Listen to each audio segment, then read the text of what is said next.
cuando se me hizo la propuesta de esta mesa redonda, y me centré un poco en el tema, propuesta cristiana en los medios de comunicación ante la indiferencia y la increencia. Me llamó la atención como tres pilares clave. Propuesta cristiana, medios de comunicación, indiferencia e increencia. Y la relación que se establece entre los tres. ¿Por qué digo esto? Lo primero, en la época en la que nos encontramos, que estamos diciendo toda esta época complicada, que los sociólogos, filósofos denominan posmodernismo, que nos acompaña desde finales del siglo XX, pues parece que se debe a ese desarrollo desmesurado de las nuevas tecnologías y de los medios de comunicación. Eso nos ha traído pues, una época con una pérdida en la confianza en los valores históricamente sólidos, en los que todos nos habíamos, más o menos estamos aquí, porque no hay muchos jóvenes, pues en los que más o menos todos hemos crecido, con los que hemos crecido, ¿verdad? Y esta época del posmodernismo pues, se caracteriza fundamentalmente por la época de la velocidad, de lo mediático, de la cultura de masas, de la sociedad de consumo, también de todo lo que tiene que ver con el relativismo, con esos valores líquidos que nos afectan también en las relaciones humanas, todo parece que fluye, en la sociedad de la información, para unos, sociedad de la sobreinformación, y para otros de la información sesgada, eso también está ahí. Y bueno, pues esto es lo que ha traído pues, un descontento en el individuo de la sociedad actual, que se encuentra perdido al no tener unos valores a los que sujetarse. Y bueno, pues ahí están también los datos de cada vez más, ¿no? Depresiones, suicidios, eso es un hecho que está. No solamente es que lo digan los sociólogos y los filósofos. El domingo pasado El Mundo hizo público las últimas estadísticas del CIS, en la que nos decían que el número de católicos, el número de individuos en España que se consideran católicos es a fecha de hoy un 52%, la tasa más baja en la historia de España. De seguir así, decían, para 2024, y si nadie lo remedia, que es que lo tenemos a la vuelta de la esquina, pues será también el momento en el que en España dejemos de ser una mayoría católica desde hace 1700 años. Desde hace 1700 años, yo pensaba el otro día hablando con mi marido que está ahí, digo, 1700 años lo decimos así fríamente, pero es que entonces nos estamos yendo al siglo IV. Vaya retroceso, ¿no?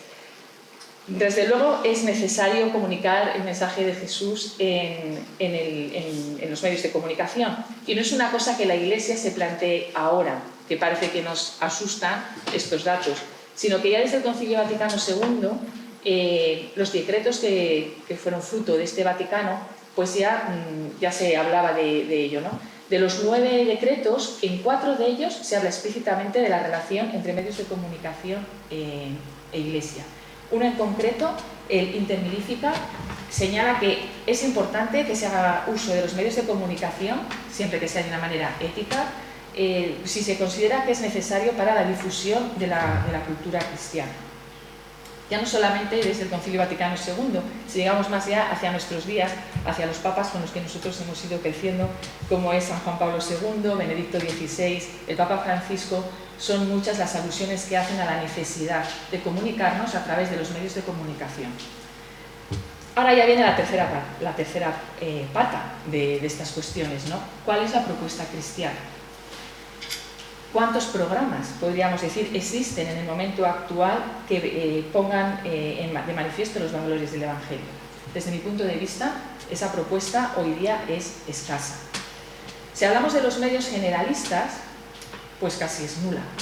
Hay que entender que hay una gran preocupación por llegar a un público objetivo, por el SEA, por la cuota de audiencia, por la publicidad que tiene que mantener estos medios, y en esa conciencia de que ya no vende lo religioso, pues claro, no nos vamos a arriesgar a hacer programas religiosos. Entonces, en los medios generalistas, pues es muy complicado.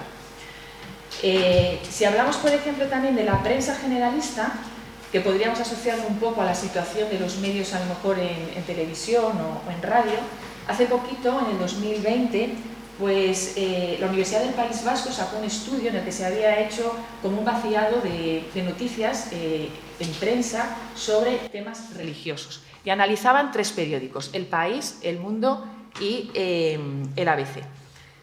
Por comentar solamente con vosotros algunas de esas conclusiones. las noticias que aparecen son fundamentalmente negativas.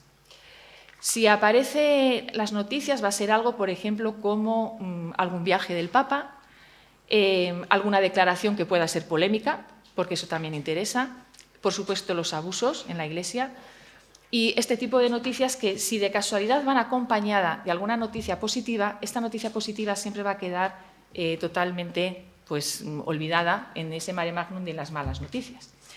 El género utilizado fundamentalmente es el informativo, en un 89%, decían ellos. Solamente ABC utiliza un poquito la opinión y, desde luego, el reportaje y la entrevista no aparecen. Es decir, que los géneros interpretativos no aparecen. Simplemente se da una información escueta, se lanza esa información y ya está. Vale, si hablamos de radiotelevisión española, pues los programas se centran en el día del domingo. Programas religiosos hay 8, 4 dedicados a la religión católica: Día del Señor, Pueblo de Dios, Testimonio y Buenas Noticias. Estos vienen acompañados también de otros 3 programas: Salón, Medina, Culto Evangélico para otras confesiones y Últimas Preguntas, que es una conversación, digamos, entre diferentes confesiones. También Radio Nacional de España, a través de Radio 1 y Radio 5, tiene 2 programas que serían Frontera y Fe y Convivencia, también para varias confesiones. Si recordáis, no hace tanto tiempo que hubo una polémica porque se quiso prescindir de la retransmisión de la Santa Misa, que incluso nos empezó a llegar por WhatsApp: poned la televisión para que cuando salga ahí la cota de audiencia al SEAR, pues vean, aunque no lo estáis viendo, que tengáis que dejar la televisión puesta. Bueno, el COVID-19, como bien decía Teresa, pues ha supuesto muchos cambios, y ese 15 de marzo, ese primer domingo que estábamos todos confinados, el seguimiento que hubo de la Santa Misa fue 1.061.000 personas. Justo el doble de lo que había sido el domingo anterior, un 14,3 de cota de audiencia, la franja con más cota de audiencia en ese momento, ese día. Tenemos también otro medio generalista, que sería la COPE, aunque perteneciente a la Conferencia Episcopal. Los objetivos con los que nace aparecen ahí recogidos en sus estatutos, en el artículo 3, solamente voy a leer 2. Difundir la doctrina y actividades de la Iglesia Católica y orientar la opinión pública con criterio cristiano.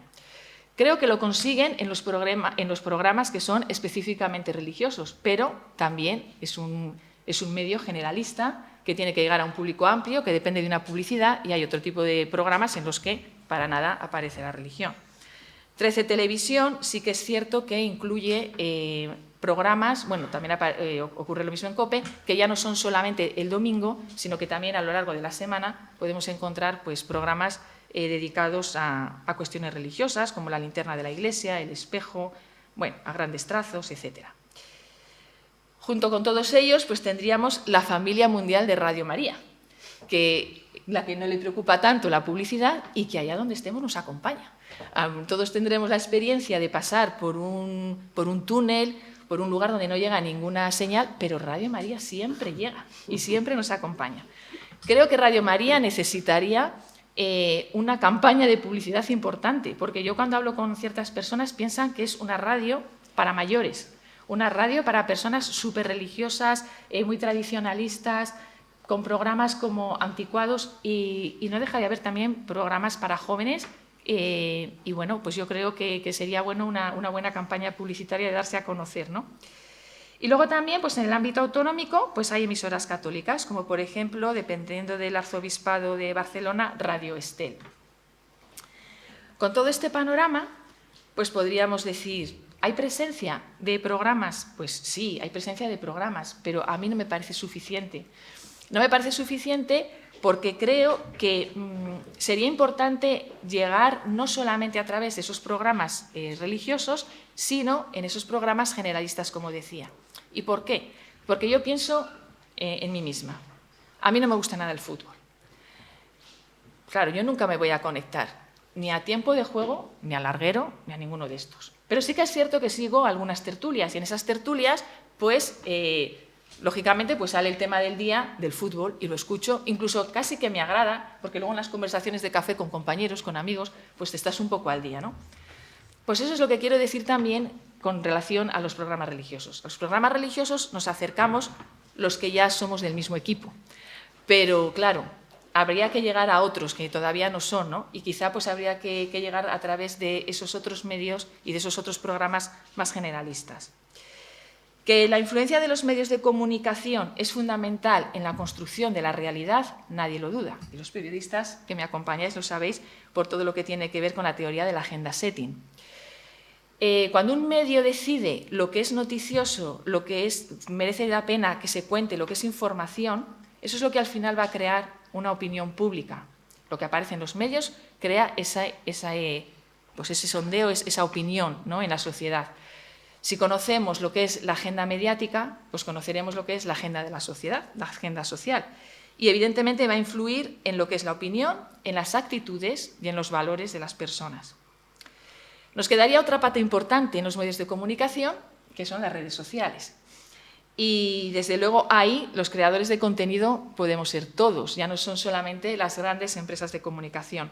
Todos estamos llamados, como bautizados, a difundir el mensaje del Evangelio en cualquier lugar y en cualquier momento. El Pontificio Consejo de las Comunicaciones Sociales ya en el 2002 sacó un documento que decía «La Iglesia en Internet», hace ya más de 20 años. Como bien decía Teresa, la pandemia ha sido un ejemplo, ¿no? Párrocos, sacerdotes, las propias delegaciones, y de ahí ya también se ha mantenido. Nuestros obispos, don Luis, actualmente es una persona muy activa en las redes sociales, por ejemplo, ¿no? Hay bastantes obispos. Y desde luego yo en la delegación de Valladolid, Teresa con su equipo, nos ponen ahí al día continuamente de lo que es la Iglesia en Valladolid. Yo creo que es importante que todos de una manera u otra participemos. Facebook, YouTube, lo que hoy es X, Instagram, TikTok también. Y qué bonito sería que nuestros jóvenes también, hasta en los Virreal, también utilizaran lo que son sus testimonios sobre lo que es su vida religiosa, ¿no? ¿Se pueden encontrar contenidos interesantes en las redes sociales? Se pueden encontrar. Se pueden encontrar a todos los niveles, desde primer anuncio, acompañamiento, procesos formativos, vida pública, animación a la oración. Bueno, y de hecho hay bastantes ejemplos y con éxito. Lo que sí que me gustaría a mí decir es que cualquiera que publiquemos o que nos unamos a las redes sociales, pues utilicemos sencillez, ¿no? Un lenguaje renovado. Lo que el Papa Francisco en Christus Vivit dice, la renovación de la Iglesia no viene porque nosotros nos amoldemos a todos los valores que la sociedad nos va proponiendo, sino que la esencia y la verdad sigue siendo la misma y es única, pero sí la manera de contarla.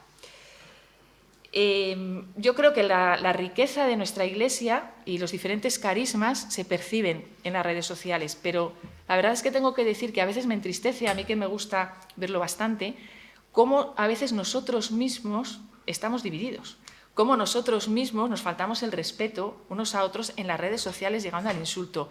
Creo que ese no es el mejor testimonio que debemos dar en redes sociales, teniendo en cuenta además la difusión que tienen, ¿no?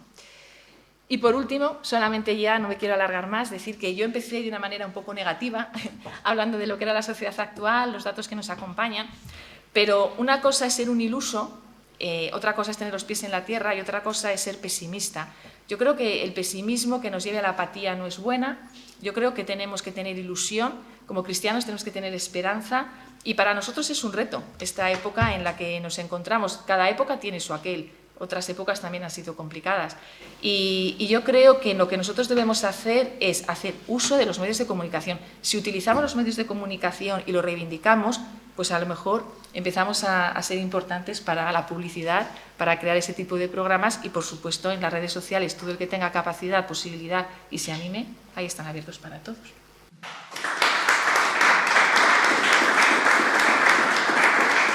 Yo me preguntaba, ¿qué es la evangelización? Y también qué es la educación, porque es el binomio, ¿no? Yo creo que la evangelización es muy sencillo. Presentar a Jesucristo, muerto y resucitado, Hijo de Dios vivo. Presentar a la Iglesia, que es el cuerpo vigente de Cristo en la historia. Y proponer el bautismo como un camino de conversión para llevar al encuentro con Cristo para el que no está, o no lo conoce, o no se lo han dicho, o no. Pero claro, en el tiempo en el que vivimos, ¿cómo se hace eso? Yo voy a poner el énfasis en la universidad, en los medios de comunicación. Ya ha hablado Carolina, yo porque yo creo que es ahí donde pensamos que está el meollo de la cuestión. Yo no creo eso, ¿eh? Yo creo que el meollo de la cuestión de la evangelización está en la secundaria, porque vienen todos formateados ya. En la universidad llegas tarde, absolutamente. O sea, vienen todos formateados y los que vienen de la pública ya no digo nada. Y nosotros, no te creas que tampoco, o sea, que a veces es peor lo que le han dicho los que dicen que están de tu lado que lo que dicen los que piensan que Dios es un monstruo, ¿no? Por lo tanto, el trabajo yo creo que está en la escuela, ¿eh? Yo he tenido la suerte de haber nacido en un aula, porque mis padres eran maestros, hice las oposiciones de enseñanza media y las saqué, después me puse a hacer la tesis doctoral y me metí en la universidad, y después he acabado en esta universidad. Conozco ese espectro desde que nací y he visto pasar por el aula todo.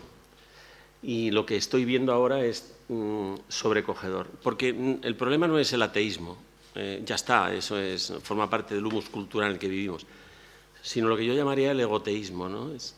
Dios ha sido expulsado del pensamiento, de la palestra del debate, los prejuicios y los tópicos han funcionado de los profesores y maestros que les han hablado a los niños de una lectura de la historia sesgada, de una filosofía realizante y maravillosa, hedonista y tal, con las 4 cositas que tomaron ellos de sus clases de filosofía en la universidad, y han convencido a todos de que la vida no puede darte más que lo que te da, que es aquello que te da el ser animal que llevas dentro.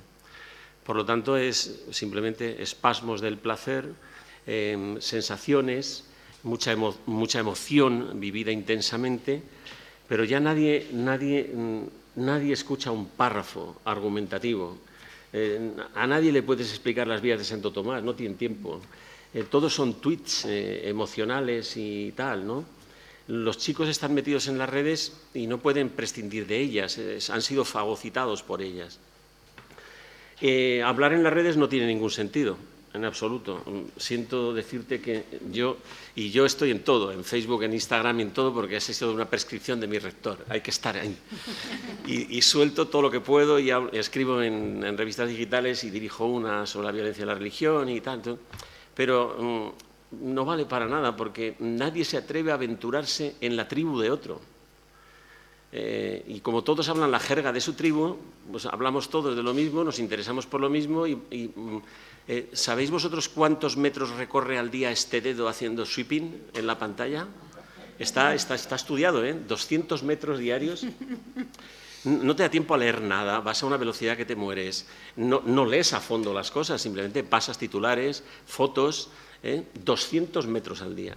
Las horas que echan mis alumnos al móvil, ellos están en clase, tenemos un pacto de alianza de no navegar en clase. Todos están con el ordenador y todos tienen 3 o 4 pantallas abiertas y el multitasking, como dice Byung-Chul Han, es volver a la animalidad, porque solo los animales hacen multitasking, ¿no? El león cuando está cazando, lo mismo que cuando come, lo mismo que cuando fecunda la leona, está con la alerta puesta para todas las cosas que suceden a su alrededor. Entonces, el multitasking es agotador, no hay momento para la contemplación, dice Byung-Chul Han, no hay momento para escuchar al profesor, no aguantas 5 minutos de discurso, con lo cual es muy difícil comunicar y mucho menos predicar. Eso sí que es la estulticia total, ¿no? De intentar decir algo que apele a que se hagan una pregunta. ¿Quién soy yo? ¿Para qué vivo? ¿Cuál es el sentido de mi vida? ¿Quién es Dios? ¿Pero eso qué es? Esas preguntas ya están resueltas. Ya han aceptado, sin verbalizarlo y sin ser conscientes, que nuestra naturaleza animal es lo que somos. Cualquier otra pretensión, como decía Nietzsche, es una pretensión angelical que tiene que ser expulsada, ¿no? Porque creernos ángeles es... hay que volver a la naturaleza, arraigarse en ella, sentir el orgullo dionisiaco, la pasión, el sexo, el hedonismo, el disfrutar de todas las cosas. ¿Cómo metes ahí tú la cuña para poder hablar del amor de Dios? Pero hay que hacerlo, ¿no? Porque yo creo que hay que hacerlo, ¿eh? Y lo hago. O sea, yo practico ese deporte frustrante, lo practico todos los días. Luego os diré qué he ido descubriendo, ¿no? A base de años de estrellarme contra la pared, ¿no? Porque lo que hago yo es horas y horas y horas de tutoría. Cuando entran en el despacho y están ellos solos, van y te sueltan el corazón, lo que llevan. Y ahí suceden cosas espectaculares. Yo sin invadir el foro interno, pero ahí es donde suceden cosas espectaculares. Porque en clase ni los creyentes ni los no creyentes se atreven a decir nada. Bueno, sí, ahora muchísimos llegan y lo primero que te dicen es, se declaran ateos. Entonces dices, bueno, como van al despacho y ven allí una figura de Cristo, otra de la Virgen y otra tal, te lo lanzan para que tú no les adoctrines, ¿no? Pero la cuestión es cómo entablar un diálogo con ellos serio. Lo tienen que buscar ellos y pedírtelo ellos. Yo no invado nada, pero es que te lo piden. ¿Por qué? Pues porque, y yo creo que ahí está el kairos, del que hablaba el nuncio, ¿no? El kairos es que hago pequeños cursos antes del kairos. Si Cristo ha sido expulsado del debate universitario, la Iglesia, por supuesto, ya solo funciona como prejuicio, como arma arrojadiza contra cualquier tipo de debilidad en la que yo me pueda plantear creer, porque ahí están todos los pecados de la Iglesia. Si eso es imposible ya conectar para poder decir algo que supere los prejuicios de los tópicos de la pederastia, la Inquisición, las cruzadas y no sé qué, ¿cómo podría ser que se abriese esa puerta y se rompiese el cerco, la burbuja en la que viven, contaminada por los medios, ¿no? Como nos ha descrito muy bien Carolina, que no les deja pensar? Pues yo creo que el kairos está ahí, ¿no? ¿Sabéis cuál es el excursus que iba a hacer? Que la expulsión más importante que ha sucedido en este tiempo no ha sido no ir a misa, no creer en la Iglesia, no creer en Jesucristo, no. Erradicar de nuestro análisis filosófico el concepto de pecado. Acabo de leer un libro de un psiquiatra que se llama Gentile, pero vamos, Nauri dice lo mismo, Natrella dice lo mismo, todos dicen lo mismo, y son gente que trabaja clínicamente con un problema gravísimo, ¿sabéis? Que es que la salud mental de nuestros jóvenes está muy grave, está en estado comatoso. Y es que ellos dicen que el pecado original les ha convencido de que Dios es sospechoso de maldad. Si existiese, como dice Nietzsche, y ha permitido el mal, es un impío y un desgraciado, habría que matarlo. Y si no ha podido evitarlo el mal, entonces no es omnipotente, Dios fuera de la órbita. Entonces el pecado se convierte en la actitud rebelde de emancipación del ser humano. Y esto lo dice Rousseau y todo lo que viene después, y Kant a la cabeza. Tú realízate, eres Dios, Dios no existe, date a ti mismo todo. En el date a ti mismo todo es construye tú tu vida. La construcción de nuestra vida ha sido tan drástica que ya hasta construimos nuestro propio cuerpo. O sea, y queremos hacer una construcción de nuestro propio cuerpo, ¿eh? Hacer un bricolaje de cirugía, ¿no? Para adecuarlo a lo que siento en este momento. No sé si mañana me sentiré gato, perro, no sé qué, pero lo que siento en este momento. ¿Pero por qué nosotros hemos convertido nuestra vida en un abanico de psicopatologías blandas? Todos nuestros alumnos son ansiosos, depresivos, el consumo de ansiolíticos es bestial, de alcoholismo de fin de semana, de accidentes de tráfico. En nuestra universidad en este año han muerto 3, uno en un concierto que atravesó una vía no sé qué, otros 2 en el coche, sacando el cuerpo por fuera, venían borrachos. Y son gente que tienen una tradición, que están anclados en una cultura, en un humus cultural, ¿no? Como más parecido al nuestro, ¿no? Pero son de su mundo, y su mundo es fiesta, drogas, todos han pasado por el psicólogo, las enfermedades alimentarias son bestiales, la anorexia, la bulimia. El índice de suicidios, ya lo ha mencionado Carolina, yo no lo repito, no quiero poner el énfasis en el pesimismo analítico existencial, pero porque ya lo sabéis todos. Hacer un recorrido por las estadísticas de los psiquiatras y veréis lo que está pasando. Y todo eso es debido a que al haber expulsado a Dios como ese ser sospechoso, decía San Juan Pablo II, que Nietzsche, Freud y Marx eran padres de la sospecha, han generado la cultura de la muerte, ¿no? Y ciertamente, unos porque hablaban de la religión como opio del pueblo, entonces construye la historia, está solo, saca las riendas del caballo de la historia y domínalo, o realízate haciendo lo que quieres con tu cuerpo, el psicoanálisis y todas sus excrescencias de Lacan a Foucault, pasando por el último posmoderno, son hereditarios de esto, o a Nietzsche, ¿no? Que ha calado profundamente en el alma humana, ¿no? Nuestra época es una época nihilista, ¿no? Pues esto ha sido una opción que les ha acorralado contra la cruz. ¿Qué está diciendo este? Sí, porque sufren y no saben por qué. Pero ¿cómo? Vamos a ver, no nos había dicho Freud que ejercer el sexo libremente no se iba a realizar y era lo que nos curaba de la neurosis, el malestar de la cultura, la represión. Ya no estamos reprimidos, hemos liberado las tensiones, hacemos lo que queremos con nuestra sexualidad. Porque no somos felices, porque el sexo se ha vuelto frustrante, decepcionante. El propio Freud lo reconocía. Había un momento en el que decía, la tragedia del ser humano es que después del orgasmo tiene que decir, ¿y esto es todo? Si eso es así, nuestros jóvenes que están de vuelta de todo, vosotros si estáis pensando que vuestros hijos no lo hacen o no son así, estáis equivocados, no los conocéis. Ahondar un poquito, con suavidad, no seáis invasivos, pero ahondar y veréis. Vamos, es que yo llevo metido en un aula toda mi vida, he visto pasar por delante de mí a todos y lo que está pasando ahora es novedoso realmente.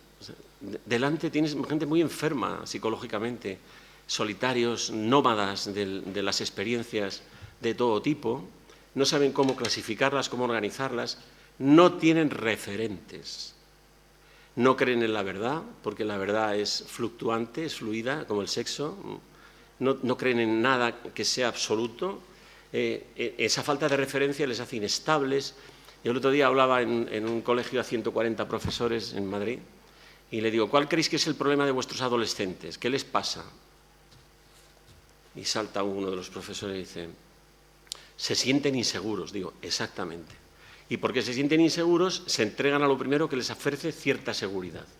Una experiencia sexual, un noviazgo tóxico. Bueno, el noviazgo es por decir algo, porque el noviazgo ya no existe, ¿no?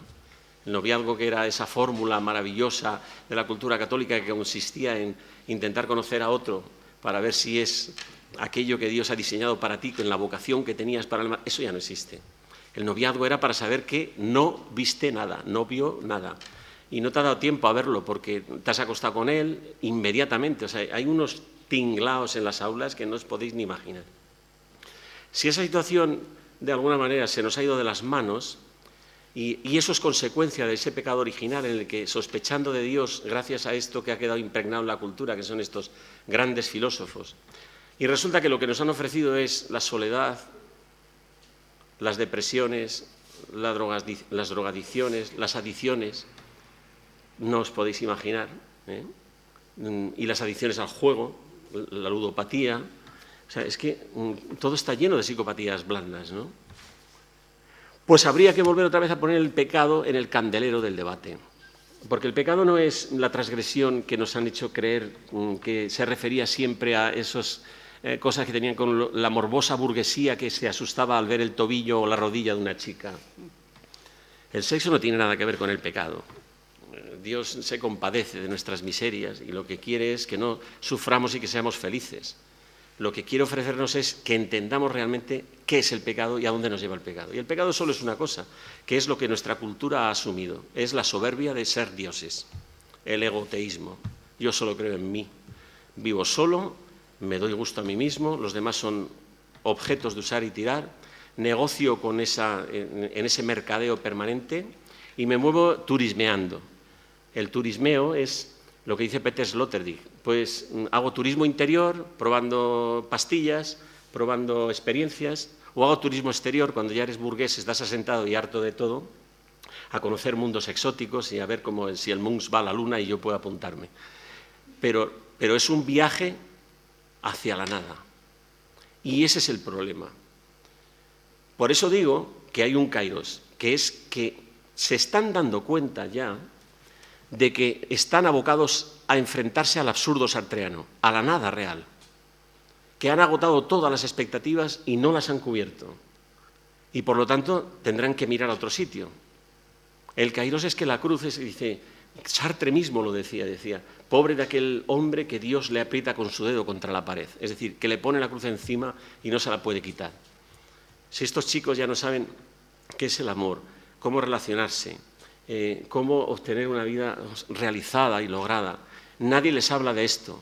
La educación se ha vuelto pura profesionalización. Todos los instrumentos que ellos tendrían para dialogar o debatir con las preguntas que ellos tienen, se las responden los pares, que en las redes, por estos algoritmos maravillosos de esta gente, en las redes solo escuchan lo mismo que ya piensan. No se cotejan contra nada que piense algo distinto a lo que ellos ya piensan, con lo tanto, refuerzan el derrotismo, ¿no? La proliferación de los hikikomoris en Japón, que son 2 millones y pico de chicos encerrados en sus casas, se está extendiendo por toda Europa. Gente que no quiere salir de su habitación, que se niega a entrar en la vida laboral, que se niega a ir a la universidad, el absentismo es bestial, los cambios de carrera en primero y segundo son del 30%, o sea, es toda una especie de espiral infernal en la que ellos no pueden escapar, porque la cruz les aprieta contra la pared. Pues este es un kairos, porque estas fuentes de alienación que se podían pensar como la solución para mi problema de soledad, que es estar todo el día jugando a la maquinita o tener experiencias sexuales todos los fines de semana, y si no que os cuente Nieves González Rico, que la conocéis muy bien, qué es lo que significa el sexo de fin de semana. ¿Y no es satisfactorio? ¿En dónde me apoyo? Yo he tenido la suerte en el mes de julio, perdonad que sea tan, pero como veo que estoy en familia, en el mes de julio estuve en un congreso en París. No voy a decir el nombre, pero lo vais a deducir vosotros. Y mi grupo de investigación sobre la violencia lo financia un multimillonario americano de la Universidad de Stanford, filósofo que se ha hecho rico con una cosa un programa que tiene en Internet. Y llegó el tío en su jet privado a Orly y se presenta en el congreso. Y dice, bueno, yo tengo muy poco tiempo, cada minuto para mí son miles de dólares, pero como soy el financiador de este congreso, me dejan ustedes que diga 4 cositas. Imagínate si eso se lo decimos al nuncio. Diga usted 4 cositas y las preguntas respóndelas telegramáticamente y solo 2. Pues eso es lo que dijo.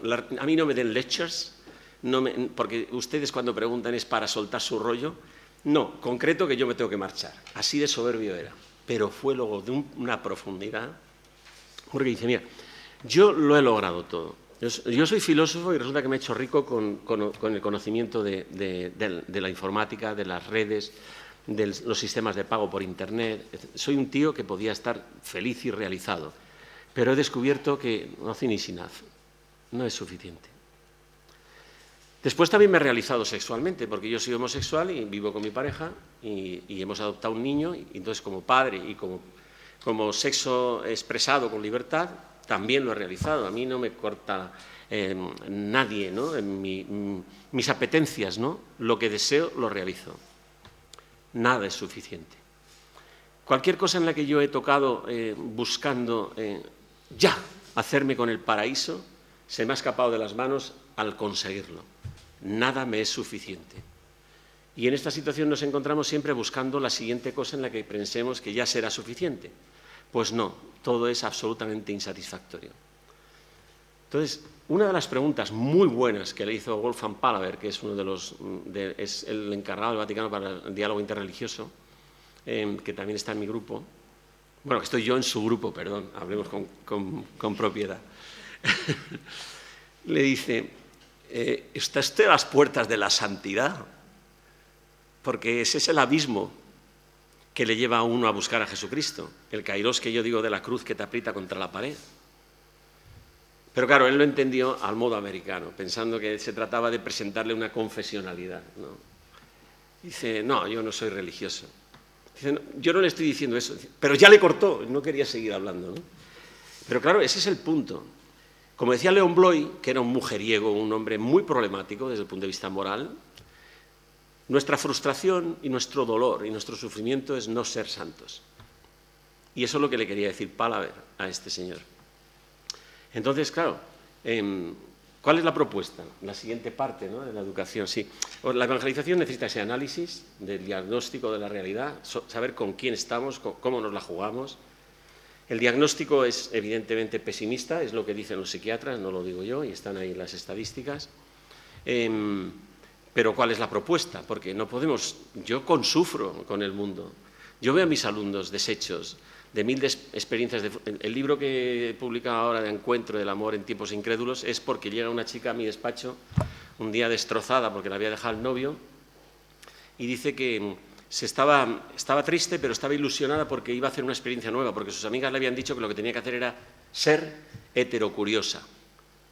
¿Y heterocuriosa?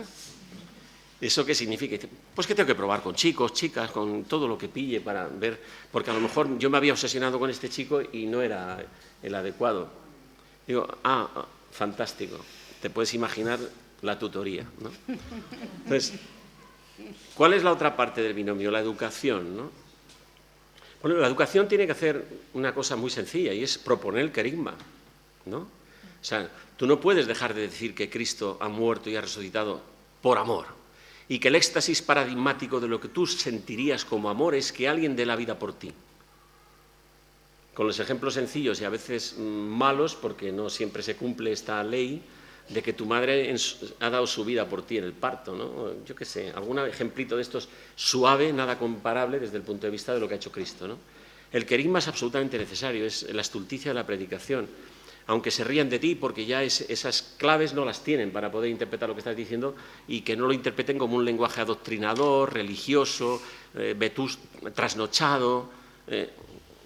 Hay que ser valiente, atrevido e ingenuo para poder predicar el querigma a uno que en la vida ha oído nada, ¿eh? Porque la mitad de ellos ya no están bautizados y la mitad de ellos han desaparecido de la Iglesia. Decía Martínez Camino una cosa muy graciosa, y me estoy enrollando y me quedan unos minutos, me dejas unos minutos y termino. Decía un párroco, tengo un problema en esta parroquia, a Martínez Camino, el obispo de Segovia. Dice, ¿cuál? Dice, la tengo llena de murciélagos. Buah, eso está fácil de solucionar. Confírmelos. Y se van todos. Pues hace tiempo que se han ido ya, ¿no? O sea, ¿dónde los vas a buscar? ¿En la parroquia? ¿En la universidad? ¿No tienen tiempo? Están súper agobiados, tienen una ansiedad. Van con la agenda peor que la mía. O sea, es una cosa de laboratorio a las prácticas de no sé qué, para allá, para acá. No tienen tiempo de escuchar nada. ¿Qué les propones? Si hace falta sosiego, contemplación, o incluso invitarlos a no sé dónde, ¿no? La cuestión es que no hay forma de salir adelante con esta propuesta, pero hay que hacerlo. Esa es la primera. La segunda es que si lograses impactar, o sea, tocar lo profundo del corazón, no de las emociones, los sentimientos, lo que hablamos antes, ¿no? Sino la persona integral que dentro de él está haciéndose una pregunta, ¿para qué vivo? Lo que pasa es que la soslaya, no la verbaliza, la oculta y sigue con su ritmo porque la inercia y llenar el tiempo todo el rato mata el tiempo para que el tiempo no le mate a él, ¿no? Pues hay que darle continuidad. Ese es el otro problema.